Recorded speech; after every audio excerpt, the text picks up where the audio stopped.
Hola, ¿cómo están amigos? Les saluda su amigo Beto Mono, de nueva cuenta aquí hablando de las giras de YouTube. En esta ocasión voy a platicarles un poco de la gira Boy, que comprendió de 1980 a 81. Una vez finalizada la grabación de su primer álbum, y tras algunas actuaciones sueltas en Londres y Dublín durante el verano de 1980, la banda se preparó para lo que iba a ser su primer gira a gran escala, el Boy Tour. El objetivo era presentar su música al mayor número de espectadores posible, y para ello se organizaron varios tramos en Reino Unido, Europa y sobre todo en Estados Unidos y Canadá. Con la ilusión de dar a conocer su primer álbum, el escenario contaba con un telón de fondo con la fotografía de la portada del álbum Boy. Empezaron con un primer tramo que comprendía unas 50 actuaciones en clubs y teatros en Reino Unido, casi siempre ante audiencias de 100 a 500 personas. Algunas de las actuaciones más destacadas fueron las 4 noches de lunes consecutivas en el mítico Marquee Moon londinenses. También participaron en algún festival como el Futurama con varias promesas más, entre ellas Simple Minds, y alguna que otra actuación en radio y televisión. El 14 de octubre de 1980 debutaron en Europa, en una radio holandesa, siguiendo más tarde con 4 conciertos por Holanda y Bélgica, aunque estuvieron algo apagados por la gripe. Su primera toma de contacto con los Países Bajos fue muy buena. Terminaron ese primer tramo con 3 actuaciones como teloneros de los Talking Heads, lo que les permitió debutar en los famosos Hammersmith Odeon y en el Hammersmith Palace londinenses, y tocar por primera vez en Francia, en la ciudad de París.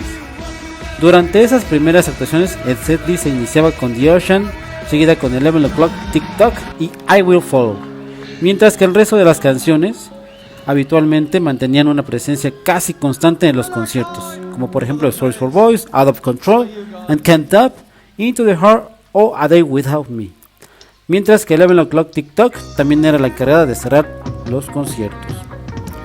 Tan solo 3 días más tarde, la banda debutó en Estados Unidos en el Ritz, Nueva York, nada más ni nada menos, ¿no? Norteamérica representaba, y sigue siendo así, casi la mitad del mercado mundial en cuanto a ventas de discos, y tener éxito allí había sido, desde los Beatles, la ambición de cualquier británico o europeo. Estar en Estados Unidos era el boom. De ahí que McGuinness e Island se pusieron en contacto con Frank Barsalona, jefe de Premier Talent, la primera agencia en contratación de conciertos por aquel entonces en Estados Unidos, para que les organizara la primera visita al país, debido a que YouTube no tenía ningún trabajo editado en Norteamérica, ni se sabía nada de ellos en las emisoras. Barcelona se decantó por una pequeña serie de fechas por la costa este, la mayoría abriéndole a otras bandas que incluían actuaciones en Nueva York, Filadelfia y Boston. La idea era tener éxito en ese mercado, algo muy complicado ya que las emisoras solían ser muy cerradas y conservadoras, así que el único medio era tocar el mayor número de veces posible para ir ganando fans y sobre todo las atenciones de los medios. Una de las fechas más importantes de ese segundo tramo del Boy Tour fue el 13 de diciembre de 1980, cuando actuaron en el Paradise Theatre de Boston ante unas 150 personas como teloneros del grupo Baruga, un grupo de Detroit. Tras la actuación de YouTube tan solo quedaron unas 40 personas para ver a Baruga, la mayoría de las cuales eran miembros del staff de YouTube. Y bueno, la banda empezó su aventura americana de ahí entonces con un pie derecho. Antes de finalizar el año realizaron algunas actuaciones en Irlanda, por cierto. Los 2 primeros meses de 1981 vieron como YouTube volvía con mucha fuerza y éxito a Europa, concretamente en el Reino Unido y de nueva cuenta en Países Bajos, donde ya empezaban a ser conocidos. En el Lyceum Ballroom de Londres dejaron 800 fans fuera, sin haber conseguido entradas, en el Glasgow en Escocia.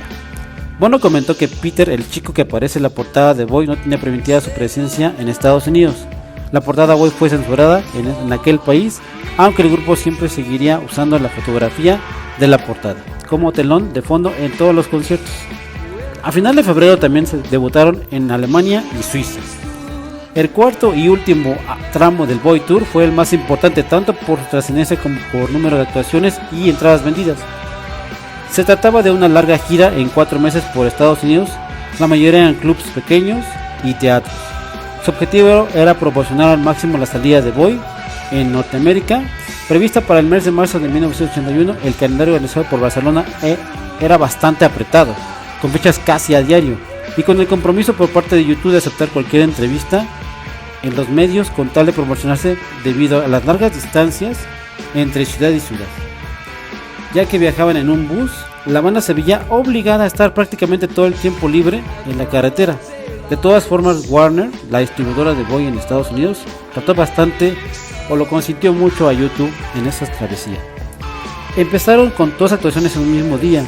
En Washington, ya desde las primeras actuaciones de nuevo por la costa este, la banda cosechó buenas críticas e incluso agotaron 2 conciertos en un mismo día, en el Paradise Theater de Boston.